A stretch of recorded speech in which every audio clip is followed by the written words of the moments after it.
Je vous propose de poursuivre cette soirée avec une intervention sur la santé du dirigeant.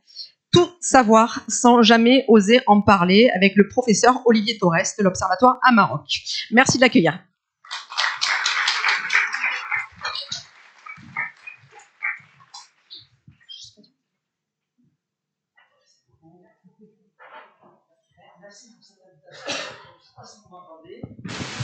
Ah, ah si, ça y est, là maintenant vous m'entendez. Merci Madame Wagner et merci Docteur Clément pour ce que vous avez dit. Et j'adhère à la fois à tout ce que vous avez dit et je vais le prolonger. Je vais maintenant parler des dirigeants. Et vous allez voir qu'on se rejoint entièrement. Mais permettez-moi de remercier aussi Éric Brunel, parce qu'on se connaît depuis maintenant, je crois, plus de 20 ans.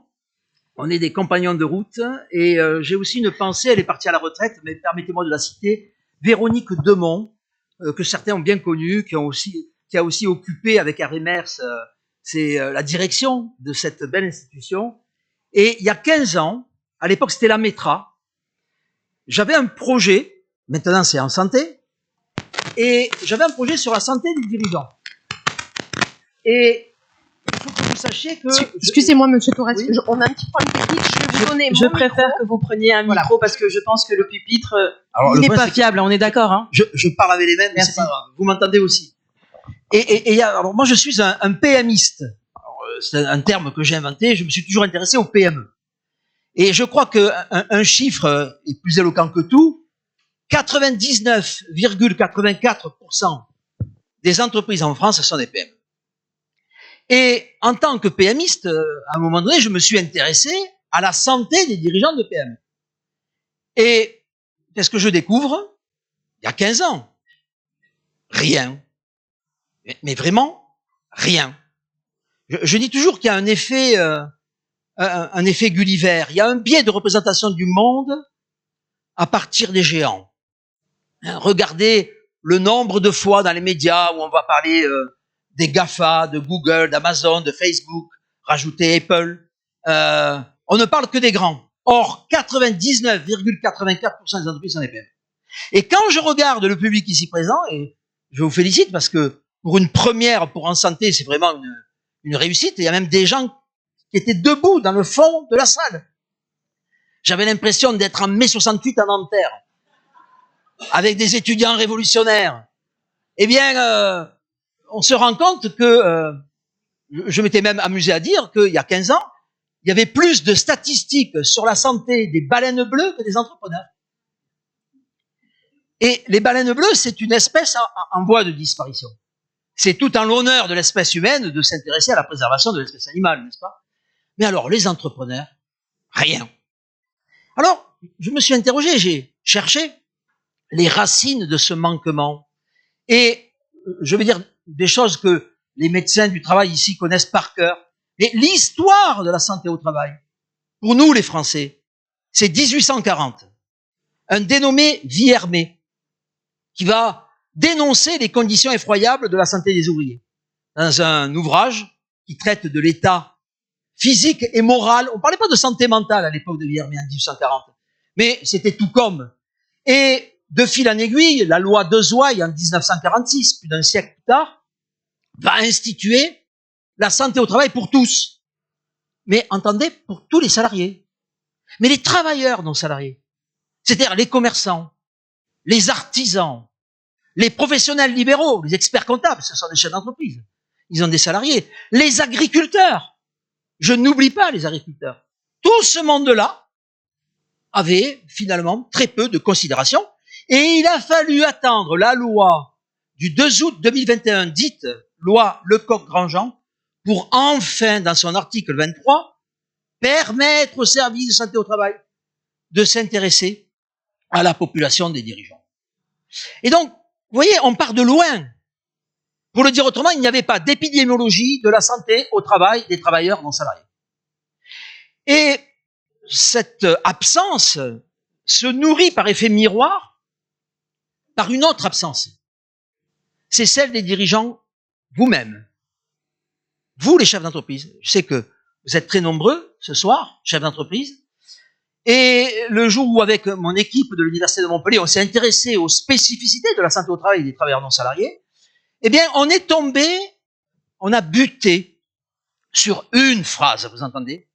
Une phrase. Et cette phrase, je l'ai entendue des centaines et des centaines de fois.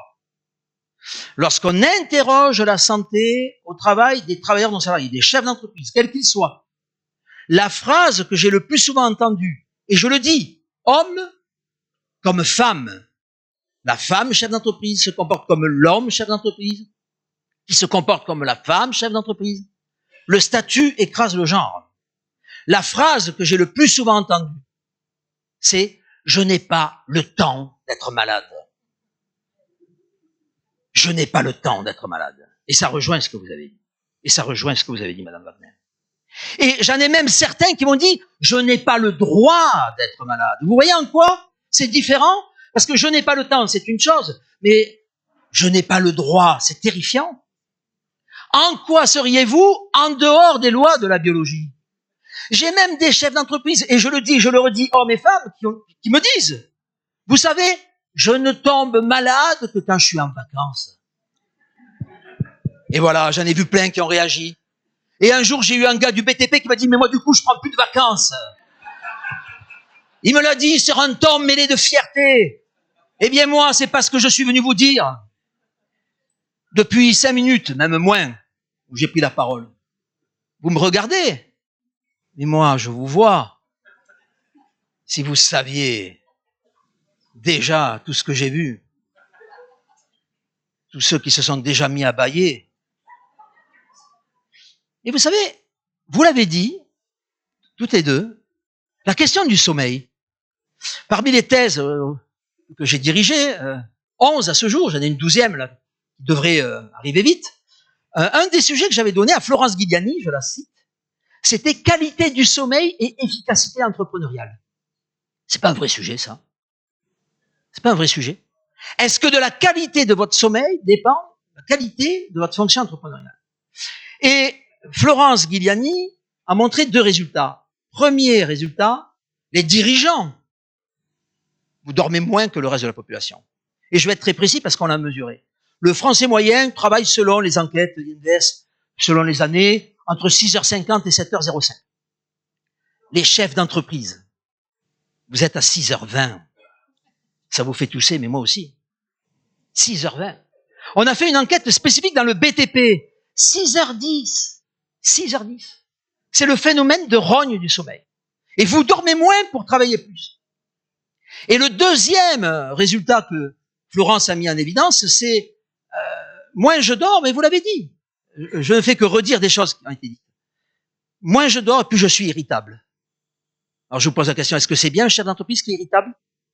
Pour ses clients? Pour ses collaborateurs? Pour sa famille? Moins je dors, moins je suis créatif. Est-ce que c'est bien pour un chef d'entreprise de ne pas être créatif?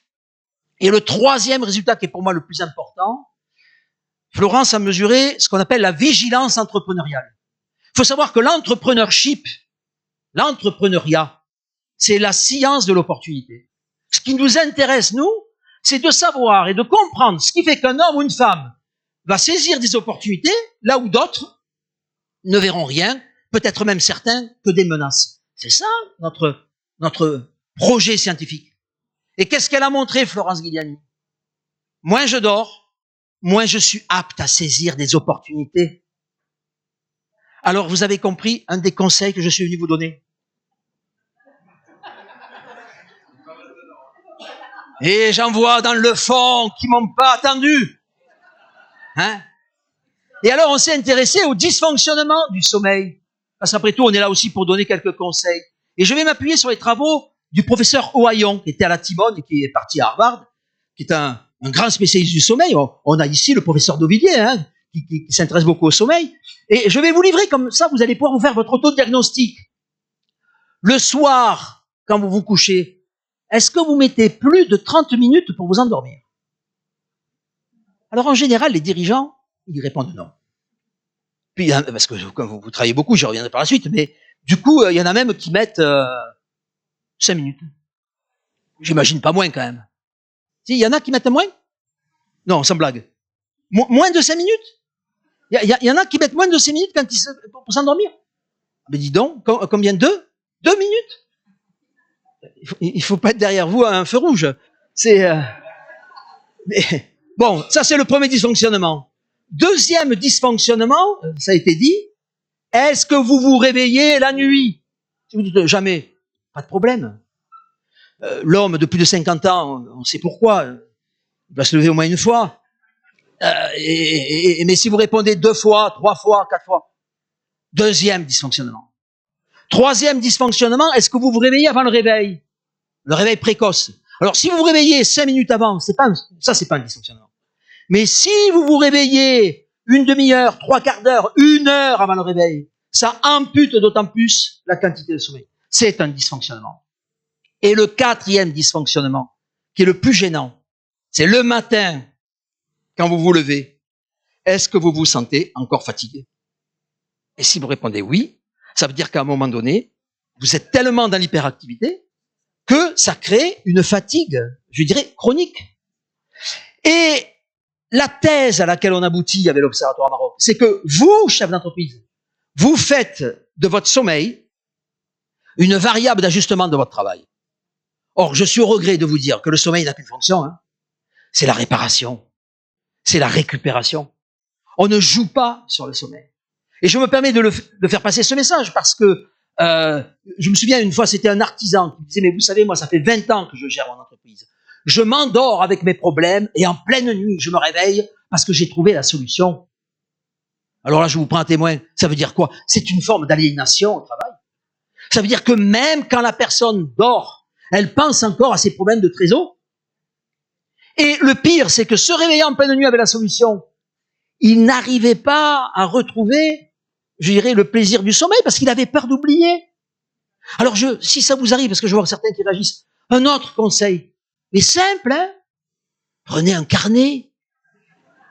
Mais oui, c'est pas médicamenteux, mais prenez un carnet. Et c'est ce que j'ai dit à cet artisan. Je l'ai vécu dans mes recherches. Et je vois l'artisan peut-être 1 jour ou 2 jours plus tard. Je lui dis alors, pour la première fois de ma vie depuis 20 ans, j'ai pris il n'avait pas conscience, vous parliez de rumination, le tracas d'oublier la solution, ça l'empêchait de dormir. Il a noté, il m'a dit, pour la première fois, je me suis rendormi. J'ai dit, voilà, on a trouvé la solution. Il m'a dit, non, pas tout à fait. Alors, j'ai dit, qu'est-ce qui s'est passé? Il m'a dit, le lendemain matin, j'arrivais pas à me relire. Oui, alors je vais aller jusqu'au bout de mon conseil. Prenez un carnet, et de grâce, exercez-vous à écrire dans le noir, parce qu'après vous allez m'en vouloir. Mais vous voyez, en fait, on part d'un déni. Vous avez la santé au travail qui, pendant 1 siècle et demi, s'est intéressée aux ouvriers, puis aux salariés, et j'ai tendance toujours à dire, la santé au travail, c'est une santé sous contrainte de liens de subordination. Le modèle de Karasek, pour les experts, c'est le travail sous contrainte de liens de subordination. Or, les chefs d'entreprise sont en dehors du lien de subordination. Donc, il faut repenser certaines modélisations, certains outils, pour comprendre la spécificité de la santé des entrepreneurs. Et vous, les entrepreneurs, vous n'avez pas le temps d'être malade. C'est-à-dire que vous êtes sous l'emprise de l'idéologie du leadership. Et quand on se voit comme un gagnant, un battant, un winner, on n'a pas l'espace pour exprimer sa faiblesse. Donc, vous comprenez que la question de la santé des dirigeants, ça a été pendant très longtemps un dialogue entre des sourds et des muets. Et ça a produit ce que j'appelle une zone aveugle. C'est-à-dire une absence de statistiques sur la santé des dirigeants. Alors, la santé du dirigeant, deuxième élément que je voudrais partager avec vous, c'est une thèse. La santé du dirigeant, c'est le premier capital immatériel de la PME. C'est le premier, vous entendez? Le premier capital immatériel. Je fais partie de l'université MoMA, vous savez, j'ai travaillé aussi à MBS. Donc, quand on regarde les cours de comptabilité, le capital immatériel, l'investissement, enfin, alors la santé, on n'en parle pas. On n'en parle jamais. Et pourtant, je vais prendre 2-3 exemples qui vont vous montrer à quel point la santé du dirigeant est essentielle. Est-ce que vous vous souvenez, en 2011, quand on a appris la mort de Steve Jobs? Steve Jobs, c'était, nous les économistes, on dit un entrepreneur schumpeterien. C'est-à-dire, Schumpeter, c'est la base de l'entrepreneuriat. C'est un des premiers économistes à dire ce qui fait la force d'un pays, ce n'est pas l'État, ce n'est pas le grand capital, c'est l'innovation. Et derrière l'innovation, il y a les entrepreneurs. Et donc, ça c'est un point qui est fondamental. Est-ce que vous vous souvenez quand Steve Jobs meurt, et je pèse mes mots, 30 secondes plus tard, l'action Apple, elle a perdu combien? Est-ce que certains s'en souviennent? C'est pour que vous ayez conscience de l'importance du capital. Santé du dirigeant. Vous diriez combien? Allez, je vous aime. Combien? 20, 40? 60 dans le fond. 60 une fois. 60 deux fois. Non, je veux pas qu'il y ait de remords. Moins de 1%. Moins de 1%. Et j'aime bien cet exemple parce que, vous le savez en plus, les marchés financiers sont cyniques. Ils s'en foutent. Je dirais des mauvaises nouvelles. Ils s'en foutent. Ce que les marchés financiers n'aiment pas, ce sont les surprises. Or, la mort de Steve Jobs, c'était une mauvaise nouvelle. Qu'on soit riche, qu'on soit pauvre, qu'on soit grand, petit, peu importe, la mort d'un être humain est toujours une mauvaise nouvelle. Mais ce n'était pas une surprise. Car il avait déjà annoncé en 2006 qu'il avait un cancer du pancréas. Il a quand même tenu plusieurs années. Non, c'était même en 2004. En 2004, il annonce un cancer du pancréas. Donc vous imaginez bien que les marchés financiers avaient largement anticipé. Alors je prends maintenant un bon exemple. Édouard Michelin. Peut-être que certains s'en souviennent. Nous sommes en 2006. Il s'est mis en tête d'aller faire une partie de pêche. Et devant moi, exactement. Pourquoi est-il allé en Bretagne? Il serait venu chez nous, à Palavas-les-Flots, ou à la Grande Motte. Mais vous connaissez l'histoire. Le samedi, il pêche, le dimanche, on le repêche. Et c'est... Oui, pas d'humour, non, je suis enregistré. Oh. Vous l'envoyez pas Clermont-Ferrand, ça. Et là, c'est la mauvaise nouvelle et la surprise. Là, l'action Michelin, qui en plus, je le dis pour ceux qui ne le sauraient pas, Michelin, c'est une société en commandite par action. Ce qui veut dire que le lien capitalistique entre la famille et l'entreprise est encore plus fort. Là, on tient un bon exemple. Il y a et la mauvaise nouvelle et la surprise. L'action Michelin, peut-être que les plus anciens s'en souviennent, elle a perdu combien? Allez-y. Vas-y. C'est mon côté prof, ça. Je fais participer le... Vous diriez combien? 40% une fois, soit 60% une fois. Voilà quelqu'un qui a de la suite dans les idées. 60% deux fois, non, je veux pas qu'il y ait de remords. Moins de 1%. Vous n'avez pas compris qu'il ne faut pas répondre à mes questions. Je vous ai dit que j'étais un PMiste. Apple et Michelin, ce sont des PME? Certainement pas. Too big to fail. Bon, je traduis. Un jour, un étudiant m'a dit, quand vous parlez l'anglais, on dirait Fernandel à New York. Bon. Il était gentil. Trop grand pour faillir. Christophe de Margerie, il y a quelques années en arrière, numéro 1 de Total, accident d'avion à minuit à Moscou. 48 heures après, il était remplacé. Vous prenez maintenant un dirigeant d'une PME, d'une TPE. Je rappelle que la taille moyenne des entreprises en France, c'est 5,5 salariés. Donc si vous avez 6 salariés, vous êtes déjà au-dessus de la moyenne. Mais ces chiffres-là, ces chiffres PMistes sont méconnus du grand public. Enfin, d'ailleurs, le mot PMiste, certainement que vous l'avez entendu pour la première fois de ma bouche. Enfin, je crois qu'il n'y a que moi qui me qualifie de PMiste. Mais c'est hyper important. Et là, on voit bien que si un dirigeant de PME se tue contre un platane, là, vous avez un risque de dépôt de bilan. Eh bien, je viens de vous transmettre une des plus belles théories PMistes qui a été forgée par le professeur Henri Mahé de Bollandel, qui nous a quittés il y a 2 ans et demi, 3 ans, et il appelle ça la théorie de l'effet de grossissement. C'est-à-dire que le même phénomène qui peut paraître anodin dans un grand groupe peut devenir cataclysmique dans une PME. Alors vous comprenez, plus c'est petit, moins il y a de statistiques. Or, plus c'est petit et plus c'est important. Vous avez compris maintenant pourquoi il y a 15 ans, j'ai éprouvé le besoin, et je l'éprouve toujours encore, de créer l'Observatoire à Maroc. Alors quels sont les principaux résultats? J'ai épuisé déjà là, plus que la moitié de mon temps. Premier facteur auquel vous êtes exposé, je parle là au chef d'entreprise présent, ben, c'est le stress. Ça a été dit. Madame Wagner, Madame Clément, vous l'avez dit. Le stress. Et alors ce qu'il y a de terrible, c'est que j'ai constaté que certains d'entre vous positivent le stress. Alors, d'un air très entendu, hein, vous savez, j'en ai plein, mais des chefs d'entreprise, hein, d'un air très entendu, qui me disent, mais vous savez, il y a un bon stress et un mauvais stress. Alors, si vous pouviez m'aider à tordre le cou à cette mauvaise distinction. Parce que si vous avez le début du commencement d'une seule preuve épidémiologique qui montre que plus une population est stressée, meilleure est sa santé, vous me l'amenez.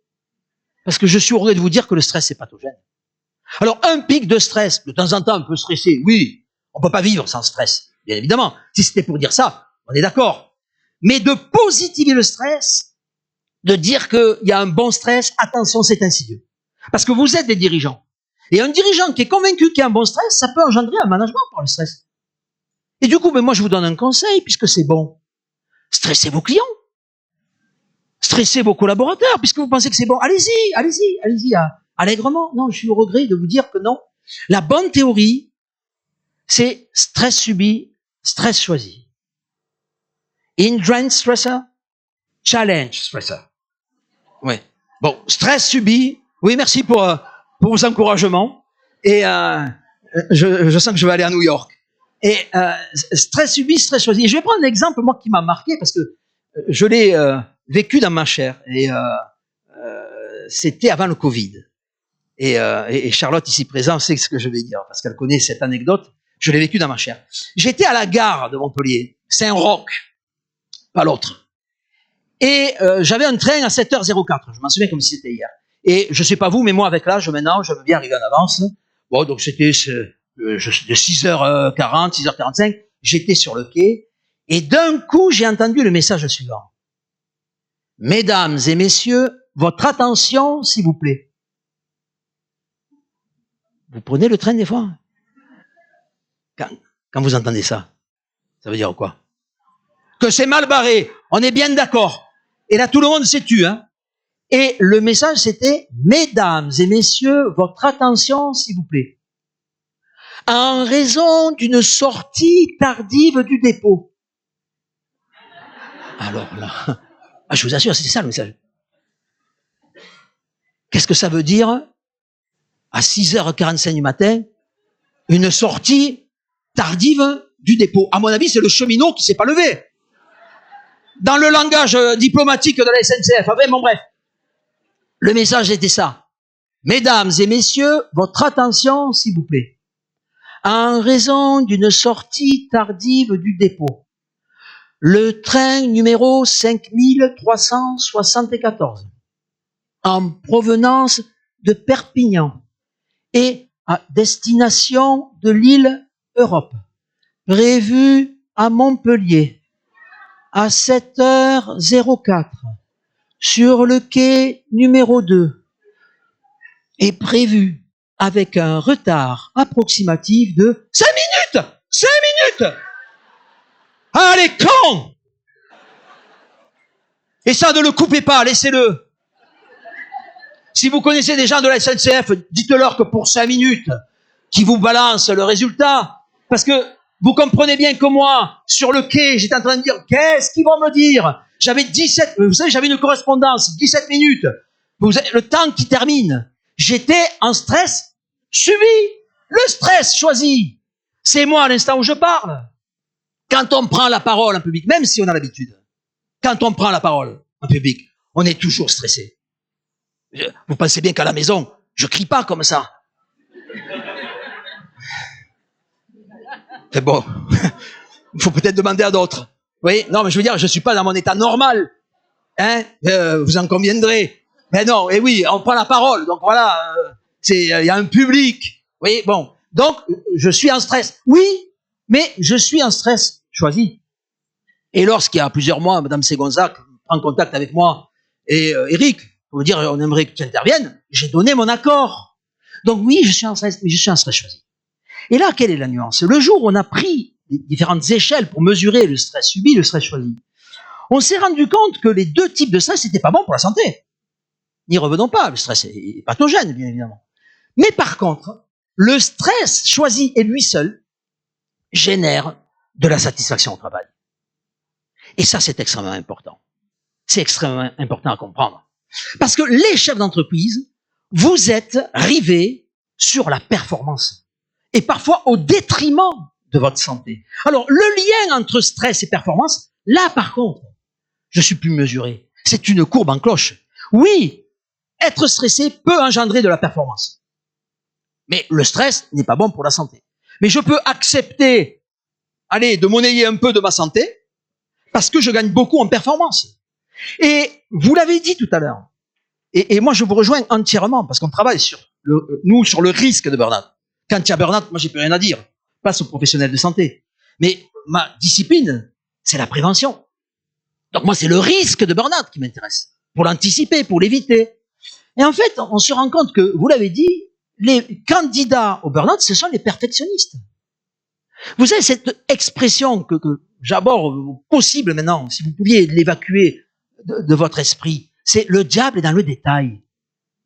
Mais à penser que le diable est dans le détail, vous vous créez une pression terrible. Une pression terrible. Alors oui, bien sûr, le perfectionniste, il est très bon pour la performance. Mais je vais oser un terme, les entrepreneurs, vous avez un rapport, ils ont dit central.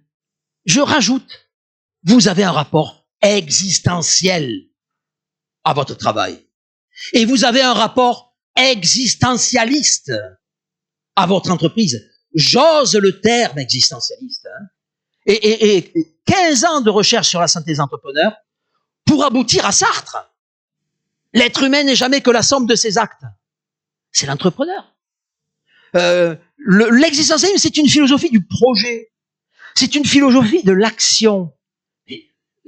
L'entrepreneur est fondamentalement dans cet état-là. Et j'ai appris récemment, et je partage avec vous, vous savez comment les Allemands disent créateur d'entreprise? Créateur d'entreprise en allemand se dit Existenzgründer. Oh, excusez-moi, je me suis fait peur. Ça fait drôle l'allemand, hein. Existenzgründer, qui veut dire littéralement fondateur d'existence. Je n'ai pas trouvé de meilleur mot pour qualifier le rapport de l'entrepreneur à son travail et à son entreprise. Combien de fois j'ai entendu des entrepreneurs qui disent « Mon entreprise, c'est mon bébé ». Et j'ai cru pendant très longtemps qu'il n'y avait que des hommes pour dire des conneries pareilles. Hein. Et un jour, je fais une conférence avec Anne-Sophie Panzeri, ancienne présidente du réseau des femmes chefs d'entreprise. Et elle dit publiquement, c'est pour ça que je peux en parler, j'ai sa permission, elle dit, vous savez, moi j'ai 3 enfants, 2 biologiques, le 3e, c'est mon entreprise. Et alors, mettez-vous dans la position d'un chef d'entreprise qui va liquider son entreprise. Il y a des juges du tribunal de commerce ici, ce soir, avec nous. Monsieur Chikaya et peut-être certainement d'autres. Je le salue. Vous le savez, il y a des risques suicidaires lorsque certains chefs d'entreprise vont liquider leur entreprise parce qu'ils ont tellement construit leur vie. C'est même plus que central. C'est existentiel.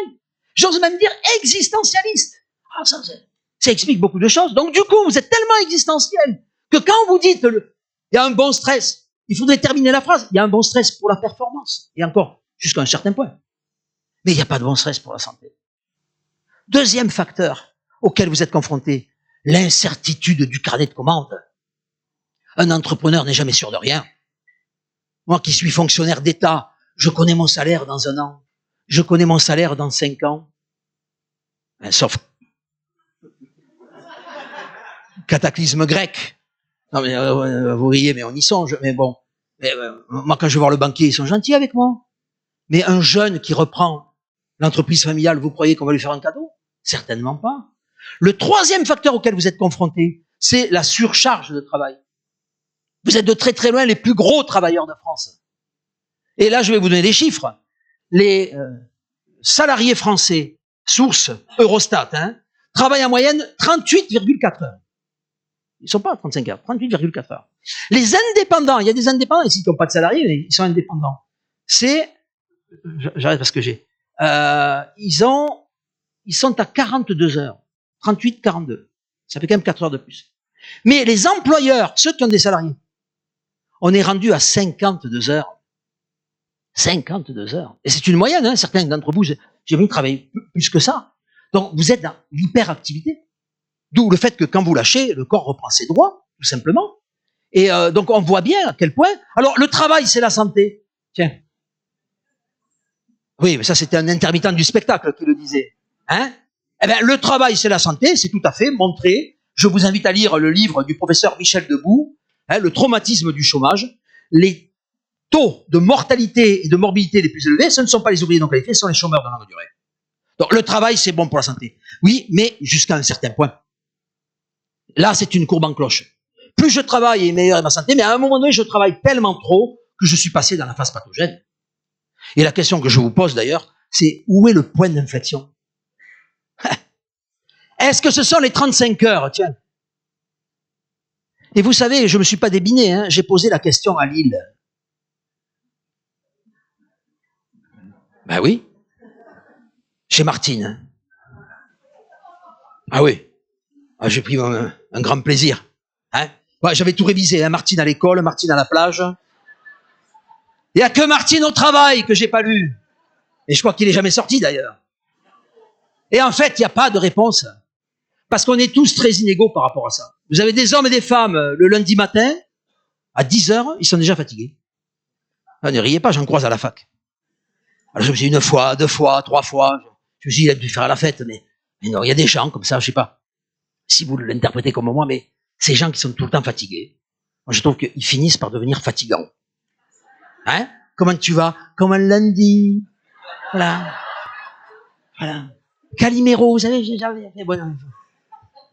Qu'est-ce que ça m'énervait, Calimero, quand j'étais jeune. Enfin bon, on peut plus frapper les enfants, enfin bon. Mais, et alors, le 4e facteur, qui est le plus insidieux, c'est la solitude. La solitude. Et là, je vous renvoie à une étude qu'on a faite avec BPI France. Vous pouvez la télécharger sur Internet. Hein, la solitude. Ben, je suis au regret de vous dire, la solitude, c'est un facteur pathogène. Alors, j'arrive pratiquement à la fin de mon propos. Quand je regarde objectivement les entrepreneurs, et vous cumulez tout, le stress, la surcharge, l'incertitude, la solitude, un mauvais sommeil, vous avez compris quelle était mon hypothèse? Vous devriez tomber comme des mouches. Et pourtant, quand je vous vois, vous me semblez bien portant. Et certains même... C'est fou, quand j'ai dit ça, il y en a plein qui ont regardé à droite à gauche. Enfin bon, bref. Alors, je vais terminer par une contre-hypothèse. Et elle me paraît d'autant plus importante qu'on a beaucoup insisté sur un aspect, depuis tout à l'heure, c'est la pathogénèse. Permettez-moi d'évoquer un chercheur israélien qui s'appelle Antonovsky. Et Antonovsky, dans les années 80, c'est tout récent, il fait un conseil, il dit, mais quand on parle de santé, on est toujours négatif. Ce que j'ai été jusqu'à présent. Et il va inventer un mot que je vous livre. C'est la salutogénèse. C'est facile à retenir ça. Un facteur salutogène, c'est un facteur qui est bon pour la santé. Et là, il y a tout un pan de la recherche. Alors, qui est plutôt dans la recherche psychologie, positive, santé, mais avec des résultats probants. Et je vous livre les principaux résultats. Parce que c'est aussi une invitation à chercher, vous l'avez dit à un moment donné, vous dites quand même, conciliation vie pro, vie perso, je l'ai entendu, mais vous l'avez dit rapidement. Permettez-moi quand même de terminer là-dessus. La salutogénèse, les facteurs salutogènes chez les entrepreneurs. Premier facteur salutogène, extrêmement puissant, vous entendez? Les psychologues ici présents savent ce que je vais dire. Le locus of control interne. C'est-à-dire, en gros, le sentiment, c'est une croyance que l'on maîtrise son destin. Et vous l'avez dit d'ailleurs, la victimisation. C'est terrible. C'est quoi quelqu'un qui a le sentiment de maîtriser son destin? Si je réussis, c'est grâce à moi. Et si j'échoue, j'assume les conséquences de mes actes. Mais figurez-vous que ça, si c'est votre attitude, c'est très bon pour la santé. Et ça a été montré en entrepreneurship. Le locus of control est très interne chez les entrepreneurs. Hein, si vous allez voir le banquier et que vous dites, vous savez, si je réussis, c'est que j'ai de la chance. Puis si j'échoue, c'est pas de ma faute. Un jour, je faisais cours en amphi. Vous savez, dans le fond, dans les amphis, c'est toujours un peu de la pénombre. Vous voyez. Il y avait un étudiant qui est arrivé en retard. Alors, je lui ai montré, d'ailleurs, une montre que j'ai jamais portée de ma vie. D'ailleurs, il a compris. Vous savez ce qu'il m'a répondu, l'étudiant? Il m'a dit, ah, excusez-moi, ma grand-mère a oublié de me réveiller. On n'en fera pas d'entrepreneur. Hein. Parce que moi, j'enseigne pas à la maternelle. Hein. Il avait 20 ans, le type. Extraordinaire. Ça, c'est terrible. Il y a des gens qui ont, ce qu'un collègue, c'est pas scientifique, ce que je vais vous dire, mais il appelle ça la maladie de l'excusite. Il y a des gens qui ont toujours une excuse. Et la pire des choses aujourd'hui, depuis 10 ans, 15 ans, il faut lutter contre ça, c'est la victimisation. C'est pas bon, et vous l'avez dit. De se voir comme une victime, c'est pas bon, parce que si je suis une victime, j'ai plus de ressort pour me changer, puisque je suis une victime. On m'a mis dans une case de victime, mais en plus, vous connaissez le triangle de Karpman, qui est le triangle de la manipulation. C'est-à-dire que si certains qui veulent jouer au sauveur disent que certains autres sont des victimes, ça veut dire que incidemment, insidieusement, ils bourroisent les autres. Alors ça, c'est insupportable. Non, la maîtrise de son destin, ça c'est un facteur salutogène. Deuxième facteur auquel on constate une forte prévalence chez les entrepreneurs, c'est le hardiness. C'est pas tout à fait la résilience, ça s'en rapproche. Le hardiness, c'est je tombe, je me lève. Je retombe, je me relève encore. Je tombe 7 fois, je me relève 8 fois. C'est le titre du livre de Philippe Labro. Il a écrit un livre. Tomber 7 fois, relever 8 fois. Extraordinaire. Et d'ailleurs, faites le compte. Il se serait relevé 7 fois, ça suffisait. Ah oui. Ouais, Fernandel. Je sais compter quand même. Et oui, mais je pense qu'il a voulu insister sur cette question du rebond. Voilà, moi je pense que d'être parfois un peu entêté, endurant, hardiness, endurant, c'est bon pour la santé. Être catalan, c'est bon pour la santé. Voilà, mais bon. Ah, je suis le seul.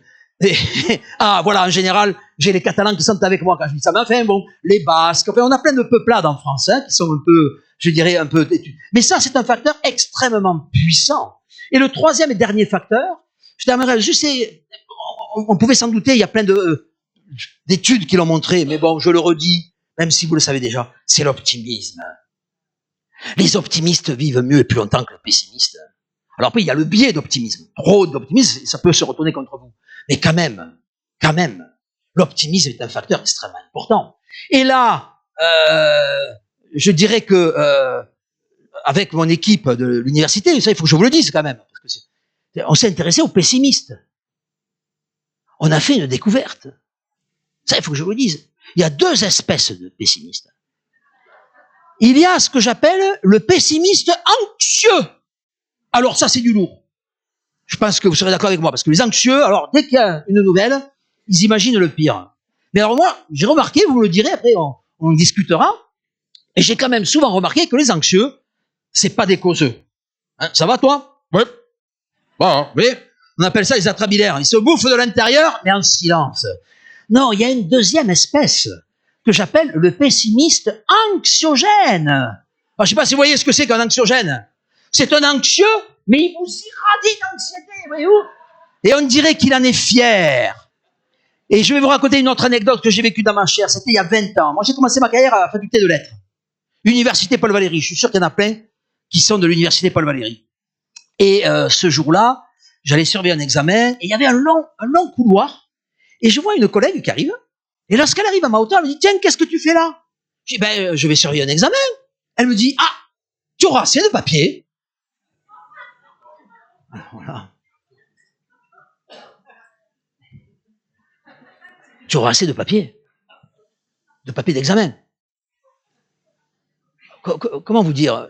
Moi, je suis un vieux prof. Ça fait 38 ans que j'enseigne. C'est le privilège des normaliens. Vous savez, on commence très tôt, hein, dans l'enseignement. Vous imaginez bien que des examens, j'en avais organisé des centaines et des centaines de fois. Eh bien, vous êtes bien assis. Je ne m'étais jamais posé la question avant un examen de savoir si j'allais manquer de papier d'examen. Jamais. Mais quand elle m'a dit ça, je me suis dit, c'est pas con comme question.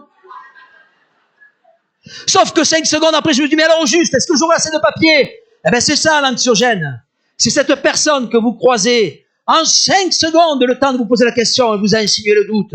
Mais c'est pas fini.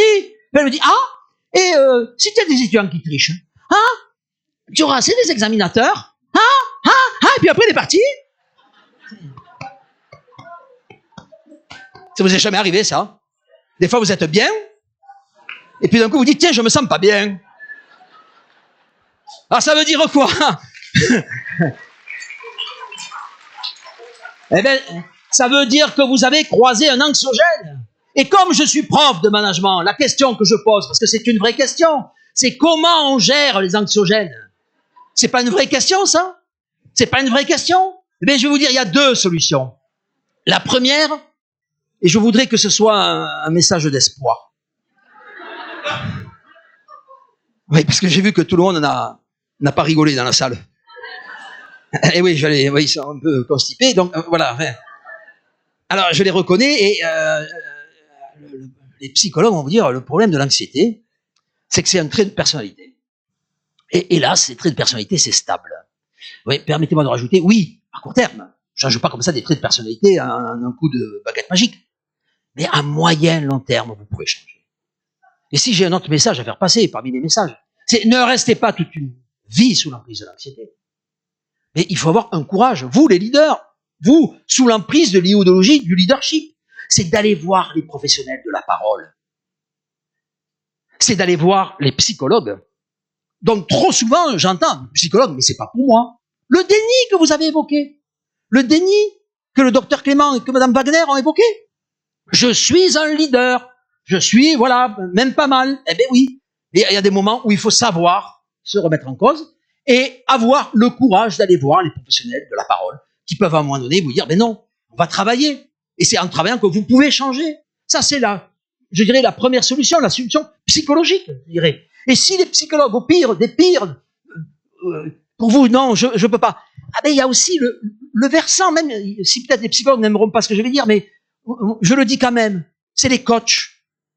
Parce qu'un coach, c'est un psychologue positif qui, par effet miroir, peut vous amener à vous remettre en cause. Mais quoi qu'il en soit, ne restez pas toute une vie sous l'emprise de l'anxiété.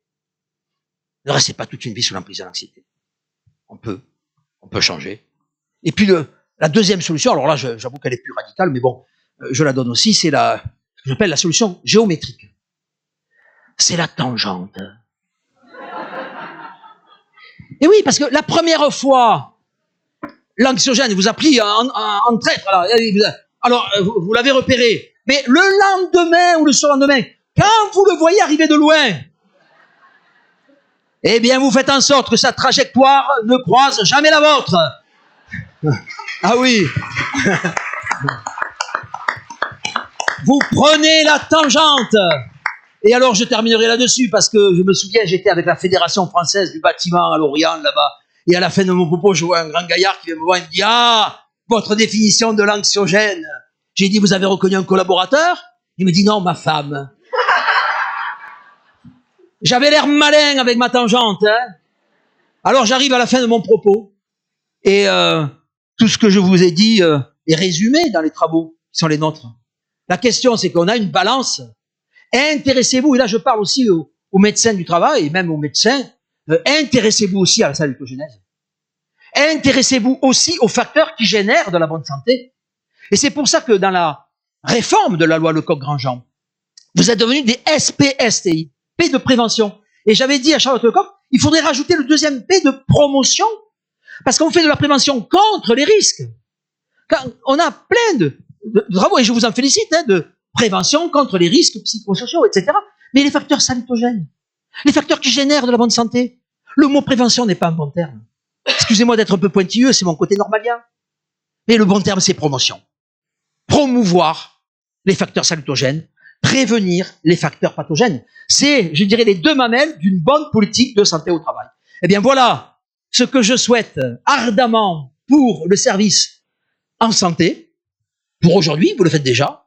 Pour demain, parce que vous le faites aussi avec nous. Je rappelle que vous avez été parmi les premiers partenaires de l'Observatoire Maroc pour développer le dispositif Amaroc e-Santé. Et sachez que vous pouvez auto-diagnostiquer votre propre santé au travail avec ce dispositif. Et que ça, c'est aussi quelque chose qui vous est offert par le service santé au travail. Je vous remercie pour votre attention.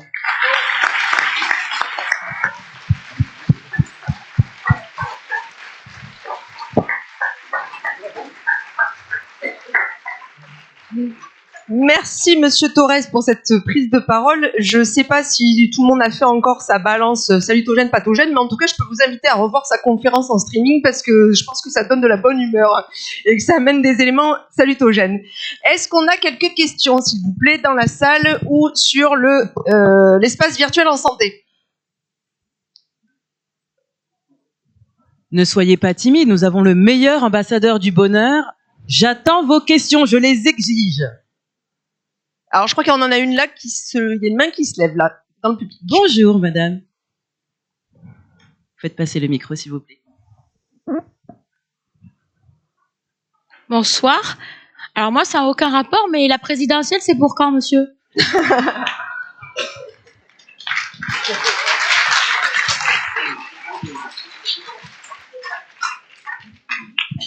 On a une question ici, pardon. Je permettrai de ne pas répondre. Je me préserve de la polémique. Vous avez parlé du bon stress, mais est-ce que vous avez parlé du mauvais stress? Oui, j'ai parlé du bon stress pour dire que c'est une mauvaise expression en fait. Hein. Oui, la oui. bonne expression, c'est stress subi, stress choisi. D'accord. Voilà. Alors du coup, oui, le stress est mauvais et pathogène. Voilà. Je peux vous amener des tas d'études épidémiaux qui montrent que ça n'a pas sur crise cardiaque, sur les AVC, sur tellement de choses. Donc voilà, faites attention aux mots. Vous savez, le toyotisme. J'ai moi-même enseigné le toyotisme, la philosophie de Toyota, c'est zéro stock, zéro délai. Eh bien, dès qu'on met une casquette santé au travail, c'est une théorie stressogène. Parce que le stock, je suis désolé, c'est une marge de manœuvre. Le délai, c'est une marge de manœuvre. Vous réduisez au maximum vos stocks et vos délais, vous vous mettrez en stress. Donc, le toyotisme que j'ai enseigné pendant des années, je continue à l'enseigner parce que c'est important en management.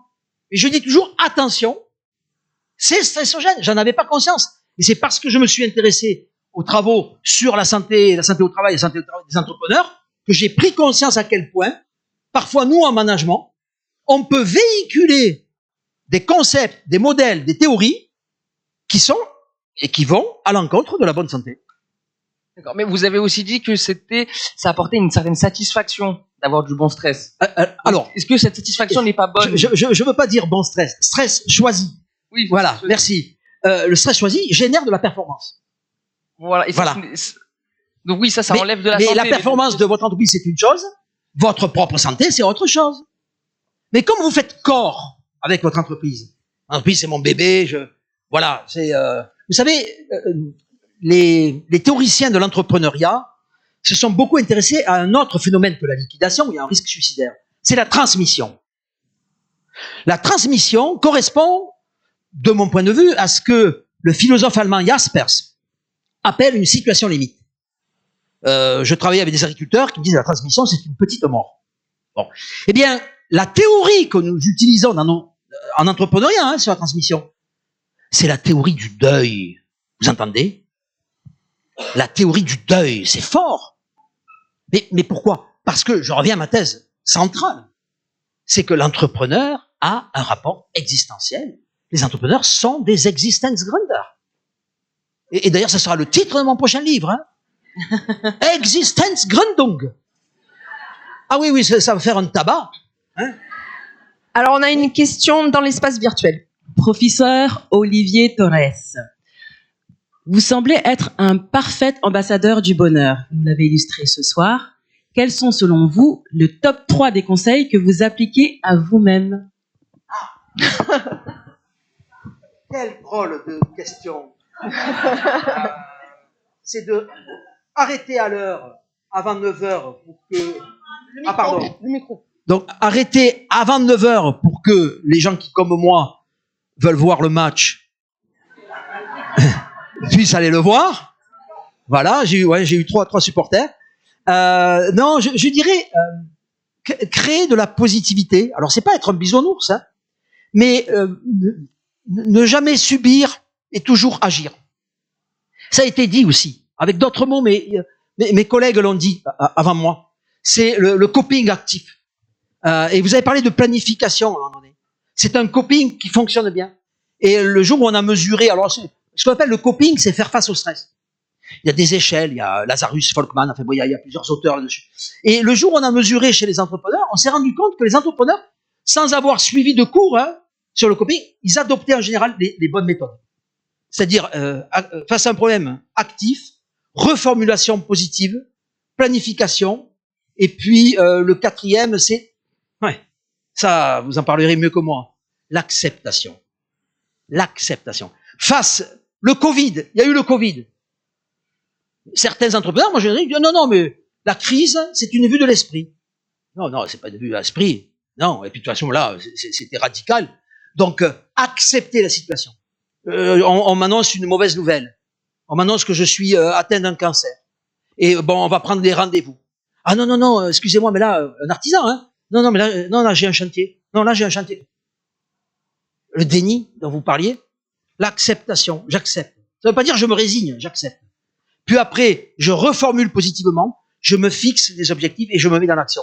Ça, c'est ce qu'on appelle des coping extrêmement efficaces. Donc ça serait notre conseil. Et puis, le troisième conseil, j'ai dirigé une autre thèse sur le technostress. Alors là aussi, j'ai des dirigeants qui me disent, des fois, avant d'aller me coucher, allez, une dernière fois, je regarde mes courriels. De grâce, ne relevez pas vos courriels avant d'aller vous coucher. Le sommeil, c'est sacré. Donc là aussi, c'est un message que j'aimerais faire passer. Ne jouez pas avec votre sommeil. Réinvestissez votre chambre. Ça fait combien de temps que vous n'avez pas changé le sommier? On passe un tiers de notre vie à dormir. Un jour, j'avais un chef d'entreprise qui disait, mais ça, c'est le sommier de mon grand-père, je le garde comme une relique. Et bon sang, pas de lumière, double vitrage, pas de télé. Réinvestissez la qualité de votre chambre. Oui, on pourrait dire, mais on est très loin de la santé au travail. Non. Je ne suis pas loin de la santé au travail. J'y reviens au contraire. Ne jouez pas avec votre sommeil. Ça, c'est un troisième facteur que je m'applique. Hein. Voilà. Merci beaucoup. J'ai une autre question. Vous avez beaucoup de succès. Hein. Ouais, on va prendre une dernière question parce que je sais que le sujet est passionnant, mais on a pris beaucoup de retard et le match va commencer. Vous êtes donc le grand gagnant, d'accord? Allez-y. En plus, je veux pas mettre en retard Monsieur Torres pour le match, donc je vais faire vite. Moi, ma question, c'était comment est-ce qu'on peut gérer un collaborateur anxiogène sans le stigmatiser, et est-ce qu'on peut réellement apprendre l'optimisme à une personne qui peut être anxiogène, ou est-ce que c'est un trait de personnalité qui est stable? Les deux. Je réponds à la dernière question. Les deux. Le micro. Le micro, professeur, s'il vous plaît. C'est un trait de personnalité, mais ça s'apprend. Et d'ailleurs, j'étais la semaine dernière avec Gabillet, qui est, je crois, le porte-parole de la Ligue des optimistes. Alors, ça peut faire sourire, mais non, ça s'apprend, l'optimisme. Vous avez des grands psychologues positifs qui expliquent, essayez de chacun sa méthode, hein, parce qu'il y a plein de méthodes. Je vais pas vous donner une méthode plus qu'une autre, mais expérimentez. Et peut-être, avant de vous endormir, se remémorer 3 bons éléments de la journée. Vous faites ça plusieurs fois. Ça crée de la positivité. Donc non, ça s'apprend. Alors après, pour le collaborateur anxiogène, je suis un peu plus embêté pour vous répondre. Parce que si vous êtes dans une PME, la tangente, c'est compliqué. Et oui, et puis c'est pas sympa forcément. Donc je pense qu'à un moment donné, il faut regarder la personne, la mettre dans votre bureau, de bien expliquer que vous voulez évoquer quelque chose d'un peu peut-être personnel, mais qui peut à un moment donné poser un problème organisationnel, et peut-être accompagner la personne en disant, est-ce que tu te rends compte que tu dégages très souvent des négativités? Mais vous savez, je me l'applique à moi-même. Hein. Vous dites ambassadeur du bonheur, pas du tout. Alors là, je revendique rien du tout là-dessus. Et même, je vais vous faire un aveu. J'ai la jeune collaboratrice de Madame Ségonzac qui m'a appelé avant-hier, et je lui ai dit, mais vous avez vu qu'il y avait un match du PSG Et elle m'a dit, on avait complètement zappé ça. On est plutôt rugby, je pense. Ouais. Et elle m'a dit, c'est pas con comme question. Voilà. Et du coup, je leur ai mis une angoisse. Vous voyez, même moi, avec ce que je vous dis, je suis devenu anxiogène. Voilà. Donc, j'ai pas de leçon à donner. Hein. Voilà. Merci, professeur.